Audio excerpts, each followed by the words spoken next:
Hey, what's up, everybody? You remember at the end of the Fallout 4 reveal trailer at E3 where it said "Welcome Home"? I don't know about you guys, but that kind of gave me chills. Like, as if the hype train wasn't big enough already. That just kind of, I don't know, made it snowball for me. Over the next weeks, I was scouring the internet day and night looking for anything Fallout related just to kind of keep the feeling of anticipation going, like waiting on Christmas morning or something. Anyway, here it is. And this is kind of like a homecoming on different fronts.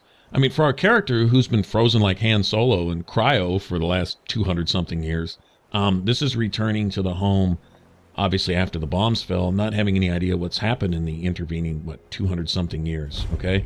So this is a homecoming of sorts, and anyone who's seen the trailer knows that we're about to go talk to our robot. You'll see him wandering around here, but I'm going to explore first. To me, with Bethesda games especially, any RPG, it's exploring, not just for the loot, but to experience the game world.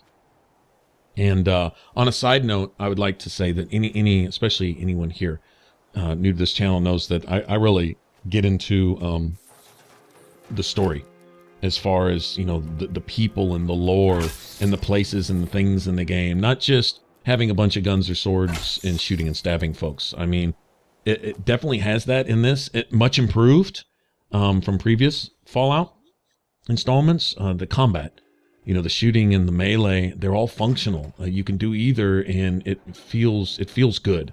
The combat's nice. It does definitely have the pure action element in it now. So now we've got a hybrid of a big open world RPG with action game on top of it, making the fighting, as fun as the exploring, in my opinion. And that is having your cake and eating it too. And that's amazing. I think they made an effort to do that, and I think they shined at it. Honestly, they delivered in spades. But anyway, for those of you who maybe are more, action oriented, not just Call of Duty and stuff, but even like Destiny and things like that, which are pretty much just action games. Destiny has some minor RPG elements, but not like this. An interactive environment, a world where you go through and you mess with everything, and an extensive leveling and crafting system and all that other stuff that this provides also in the whole RPG experience with the action element too. It's like the whole package. I hope you guys agree with me when I say that. It just feels beyond amazing. Like, wow, okay, I thought I was getting steak, but you gave me the best cut of steak, and so now I get to sit here and enjoy it, and who knows how many hours I'm going to put into this game, and it's all going to be like totally worth it. But for those of you who normally lean just towards action stuff, maybe stop and consider, and you hear me talk about this stuff a lot here on this channel. By the way, if you're here watching, I really appreciate you being here watching. That's awesome. Hope you're enjoying this game and enjoying this series, even though it's early, as much as I'm enjoying making it. But to stop and maybe, what's the word for it? Stop and smell the roses, okay? Notice, like, there's this computer here, right? There's a story to be told here. If I know a Fallout game, you can get in here and you put yourself in the mind of the person that was writing whatever is going to be on this computer, and they'll tell you something. Oftentimes it'll be a clue to go to a particular location or a quest and discover some other little story being told. But it's just people going about doing their things, and it creates a living, breathing world, right? And stopping to smell the roses. When you walk into an abandoned building, all right, sure, you look first for what you're going to kill and then for what you can take, your loot and stuff. But stop and look around and see how things are arranged in that room.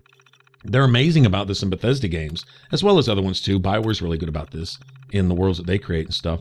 But look at the way things are kind of scattered about. Maybe some skeletons are situated in a particular way, and it'll tell a story. It'll tell you, if nothing else, what they were doing when the bombs fell. And there'll usually be like a terminal nearby, like this one right here, where you can get in there and find out what was going on there. There was some office intrigue. Some guy was jealous of another guy flirting with his girlfriend, or some people were bringing robots into their workplace to replace the employees without trying not to tell them. And so you see this battle took place either between the workers or the robots. And the way everything's kind of just laid about, you can tell, you can see the story. They honestly don't have to tell you. what happened, you can kind of tell just from the after effects and stuff. Anyway, stuff like that. And if you think about it, kind of like the and they do a really good job with this also in these games, are the soundtracks in the background, the ambient music like we have here. It's back there. It's kind of subconscious. It just kind of fills the void. If we're just walking around in just complete dead silence, which there's a place for that sometimes in the games where everything will just kind of cut off. Those are usually creepy moments when you're about to get jumped by something, right? But you have that. But there's also ambient visuals. If you think about it, like maybe I'm not looking at every panel on this wall, but the way this house is, it has that the bombs just fell look, or the bombs fell a long time ago look. You know what I mean? And it's just the ambient visuals. And if everything has that kind of harmony throughout the entire game, it's immersive. It allows you to step into the game. And no, it's not weak to look for more in the game than other than just what you can loot and steal. That's all great and fine and dandy. You don't sacrifice that. You don't have to. But to maybe stop and smell the roses, or in this case, the irradiated roses, right? And see what more the game has to offer. And really, you can get lost in the game. Above and beyond just fun combat, above and beyond just running around, being Mr. Stabity, poking at everything, but actually, experience the game world. Just something to get a little more bang for your buck. And am I trying to convert some action game fans into RPG fans? Absolutely. Absolutely. There's different genres for everybody. Some people like shooters and racers and stuff like that, but RPGs, they're a totally different animal. They're evolved. There's more to it than just running around and just, having a shooting gallery, something to jump out that you can point at and pull the trigger. I mean, there's more to it than that. There's a living, breathing world here to experience, and it gives you so much more just for your game time and for your money. Anyway, just kind of throwing that out there. I imagine I'm preaching to the choir. Everybody already knows this, or else you probably wouldn't be here in the first place. But for those just kind of here checking it out, well, hear my voice, Put a little more into it and you'll get a lot more out of it, as far as that goes. Anyway, now I was talking about Homecoming. Like I say, for our character here, we're back in our original neighborhood and we get to see what's become of it, and then realize that, wow, it's a whole different world now that we're waking up to, literally waking up from 200 something years of sleep, other than a small interruption when we got up to go to the kitchen for milk and found our son being kidnapped instead. Right, which I'm sure is the, what would you say, the baseline plot to the game in some sense, right? It's at least going to be a major or the major part of the main story, which I'm totally cool with because it kind of brings me the Fallout 3 feels that, going and looking for a missing family member, going looking for somebody. I'm totally down with that. It's enough familiarity that if nothing else, it honestly allows me to immerse myself even more in the game, because I'm so familiar with Fallout 3. So for me, it's a Homecoming in that the Fallout feels are familiar because I cut my teeth on Fallout 3. That was my first real Fallout experience.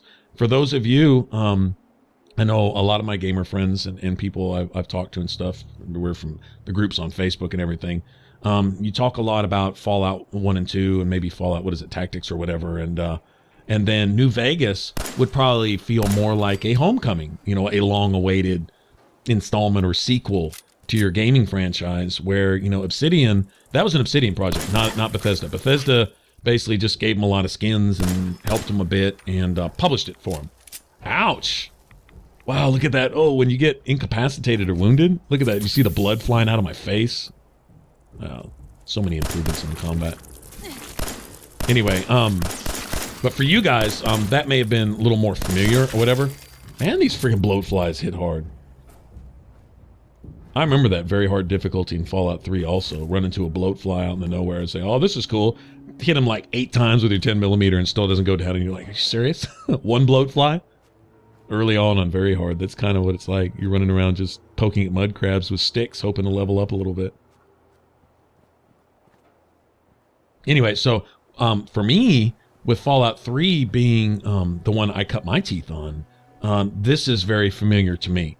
This has all of those feels, and it is kind of a welcome on back. 7 years, not counting New Vegas. Like I said, that was an Obsidian project. 7 years since Fallout 3. That's a long time to wait. I mean, it really is. In the gaming world, 7 years is like forever, as far as having a sequel to a game. If we had to wait for that for, say, the Mass Effect series, we still wouldn't be getting Mass Effect 3 for, oh, I don't know what, about another 10 years or something. I mean, you know what I'm saying? So it is a long time to wait, and you can see they took their time with this. And I'm not going to get into even validating arguments about, well, the graphics aren't quite this and all that. Dude, you're here for the wrong reason then. I'm sorry. First of all, there's a lot of graphical improvements as far as that goes. I love the lighting and stuff. But for me, the art style and the feel and their ability to spruce it up even more with some more color and more vibrancy, but still giving it that washed out post-war look. Sorry, I think it's genius. All right. And if because of all the millions of things they've added to the game, they've made it playable across all the platforms with the same quality.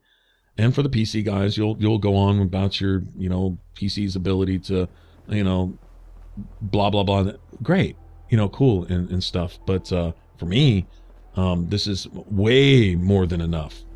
I was looking for a Fallout sequel, and then they give us this. And if you think about all the stuff they've added to this, and as we go along in the game, we're going to see stuff like the settlement building, the ability to create communities, thriving economies within those communities, and stuff like that, but all in a very workable, relaxed sense that you're not so much pressured to do a lot of stuff. You can just, if you want to, type of thing. There's a certain genius and a beauty in that. It's like a work of art. Like, really? Like, this is a combined effort of a lot of people really, really passionate about gaming saying, what would we like to do in our game? Well, let's make that happen. And hey, thank you. I'm all about thank you, because first, I'm back in the Fallout world. They didn't, in adding all of this stuff, they didn't lose Fallout in the process. And I was actually kind of worried about that. I think I mentioned that in the first video. Worried a little bit about them adding so much and changing things to the point that you lose it in the process. And I don't think they did that at all. Very familiar to me. I definitely feel like I'm in a familiar world, just in a different place. Experiencing a different story. But this is how I would picture it to be, and it's totally comfortable for me. And I'm a huge fan of the Fallout world, at least the one that I was given in Fallout 3. Like I said, that's what I draw my experience from, and I'm better off as a gamer for it. I think it was awesome game experience. I got done playing Fallout 3 recently, 7 years later. That is literally forever later in the game world. You're still playing a game 5, 6, 7 years down the road. That's saying something for that game. Oblivion and Elder Scrolls the same way, still playing Skyrim. Actually doing the Skyrim Let's Play kind of at the same time as this, right? So that says something. Ages well. Anyway.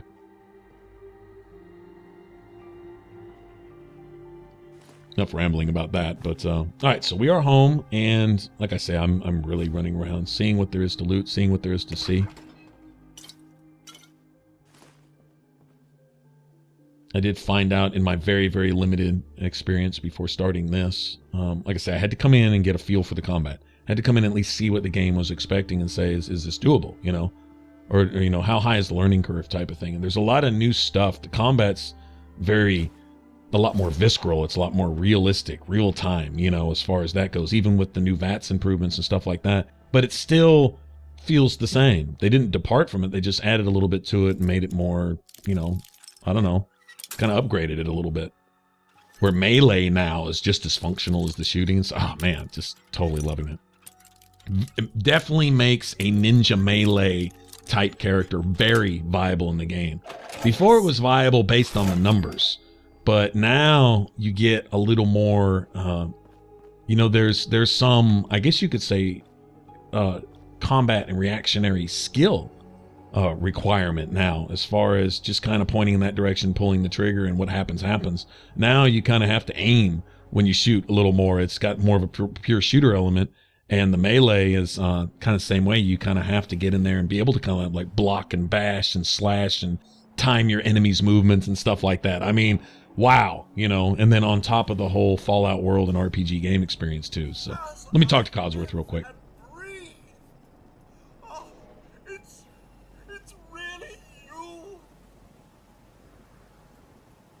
Codsworth, what happened to the world? The world, Mum? Well, the Besides our geraniums still being the envy of Sanctuary Hills, I'm afraid things have been dreadfully dull around here. Things will be so much more exciting with you and Sir back. Where is your better half, by the by? They came into the vault. Maybe you saw them. They had guns and strange outfits. Only Miss Rosa's boy running around in his Halloween costume more than a week early. I swear, the nerve of that woman leaving her brat unsupervised. Not like you, Mum. You're the perfect mother. And Sir is, where is Sir, by the by? He's in a better place. Oh, Mum, these things you're saying, these terrible things, I believe you need a distraction. Yes, a distraction to calm this dire mood. It's been ages since we've had a proper family activity. Checkers, or perhaps charades. Oh, Sean does so love that game. Is the lad with you? Codsworth, listen to me carefully. Have you seen him? Have you seen Sean? Why, Sir had him last, remember? Perhaps he's gone to the Parker residence to arrange a play date. I'm sure he'll be back with him momentarily. Sean's been kidnapped. I'm gonna find him. I'm gonna get my baby back. It's worse than I thought. You're suffering from hunger-induced paranoia. Not eating properly for 200 years will do that, I'm afraid. 200 years? What? Are you sure?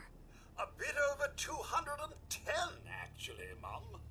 Give or take a little for the Earth's rotation and some minor dings to the old chronometer. That means you're 2 centuries late for dinner. Perhaps I can whip you up a snack. You must be famished. Codsworth, you're acting a little weird. What's wrong? Mum, it's been just horrible. 2 centuries with no one to talk to, no one to serve. I spent the first 10 years trying to keep the floors waxed, but nothing gets out nuclear fallout from vinyl wood. Nothing. And don't get me started about the futility of dusting a collapsed house. And the car. How do you polish rust? Codsworth getting emotional. Codsworth? I'm afraid I don't know anything, Mum. The bombs came and all of you left in such a hurry. I thought for certain you and your family were dead. I did find this holotape. I believe Sir was going to present it to you as a surprise. But then, well, everything happened. A holotape? What's on it? I believe it's a private message for you. My etiquette protocols would not permit me to play it for myself. Any standard holotape reading device should be able to play it back. Oh, like that Pip-Boy on your arm. That should work brilliantly. Now, enough feeling sorry for myself. Shall we search the neighborhood together? Sir and young Sean may turn up yet. Have you seen anything dangerous? Oh, just the usual, Mum. Pesky neighborhood dogs and mosquitoes. Shall I investigate? Codsworth, I already looked. They're not here. Then they're really gone, aren't they? Oh, Mum. Come on, Codsworth. I need your help. Where can I go? Well, you could head into the city. Concord is nearby, but the people there are as put together as I am. It's putting it mildly. There's still people alive in Concord? Yes, although they're a bit rough. You remember the way? Just across the southern footbridge, out of the neighborhood, and past the Red Rocket Station? I shall remain here and secure the home front. There we go.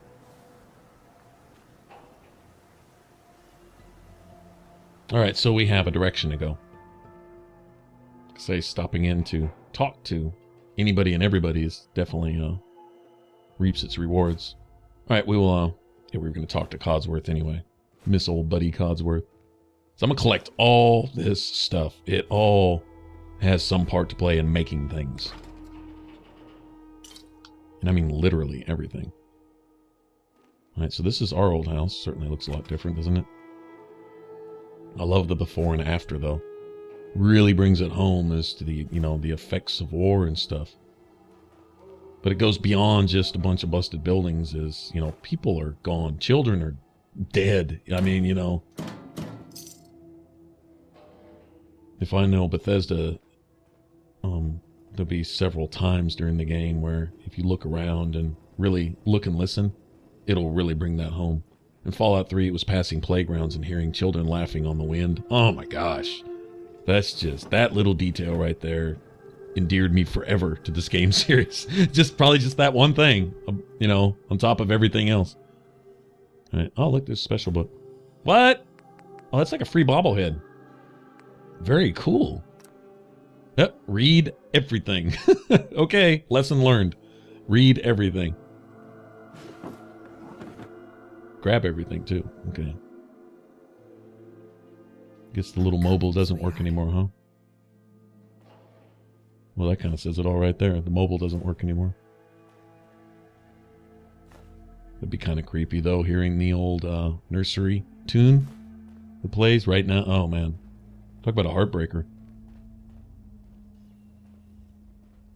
All right, we will head to Concord. Oh, nice. Okay, now, interesting thing with these magazines now, instead of giving you a skill point, as there being no more skills, individual skills, just to dump points into when you level, now they give you basically bonus perks, added passives to be active at all times. Be interesting at the end of the game. This is one of those things like when I say I build a character, I don't know what magazines are available throughout the entire game. I don't know that. And so, what if all right, here, I'll just throw out a perfect example. What if I invest in a particular stat, like, say, agility or whatever, and then to get a particular perk, like I'd normally stop at 7, but I want the 10th rank to do something, and then I find out there's 2 or 3 magazines laying around the wasteland that give me that exact same buff, that, sure, I could stack it, but if I was just going for that and I don't need it stacked up, I could save a few points in that particular special stat and put them in something else, right? If there's magazines out there that will give me that same kind of effect anyway. Like, say I wanted, I don't know, bonus melee damage or something, whatever. And then I find out there's magazines laying around for bonus melee damage, and there's a particular perk in the special tree which could save me a couple points if I don't have to go get it. Which, honestly, if I was a melee character, I would be stacking that. That's really a bad example. But anyway, all I'm saying is if some of these magazines can replace or compensate for buffs that you might normally invest points in your skill tree, you could spend those points in something else. You see what I'm saying? But I won't know till after I played through the whole game. And then once I see what's available, like certain quests that may give you bonus points in a particular special stat, right? To where instead of putting 5 points into something, now I only need to put 2 because I'm going to get a bobblehead later and 2 free points in a quest or something. Just throwing that out there. Who knows? Who knows what the game has in store for us? So just keeping that kind of stuff in mind. And that'll all be in hindsight. So we'll do our Let's Play here. But as far as a build video, like how I start, what special stats I start with, where I plan to end up, where I invest my points, what particular perks go with other perks, what equipment goes best with those perks, and blah, blah, blah. And in this case, more so than probably any other Bethesda game that I know of, the Elder Scrolls and the other Fallout, more so here than in those other ones, there are different viable builds. Like when you say a particular, like a ninja build or a sniper build or a small gun commando build, mercenary build, or a, you know, whatever name you want to give to them. Once you find a role, you can really specialize in a particular thing, usually at the expense of specializing in other stuff.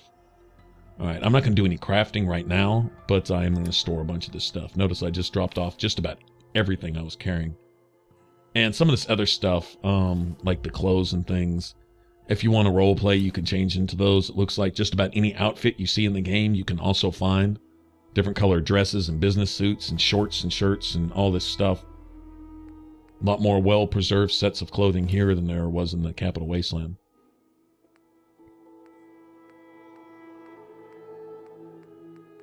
But I don't know if they'll serve. I'll keep them. I'll keep them. I hate in a new RPG when you're given lots of stuff, knowing what's good or bad. For all you know, the thing that you just threw away 20 of, somebody needs 25 of them, and if you give them 25 of those, they'll give you a super quest, or they'll give you the best gun in the game, or they'll give you the best set of armor in the game. You know, some crap like that. And, you know, you have to go either find a bunch more of them or just do without. And with me, sometimes in something like that, well, I wouldn't do that here because we're doing this video series, but if I'm playing for myself, I'll go start a new character. I'm not trying to hear it, because I may want that one thing, and I'll know to keep an eye out for those particular items to trade to that NPC at some point, you know, and have them readily available. That type of stuff. Anyway, all right, so we may head to Concord here in a bit and go see what's going on there, and then something tells me we'll be back here. All right? Till then, thanks for watching. If you want to subscribe, click that button up top. For the rest of this Let's Play, click that image in the middle. It should send you straight to the playlist. Y'all take care. Bye-bye.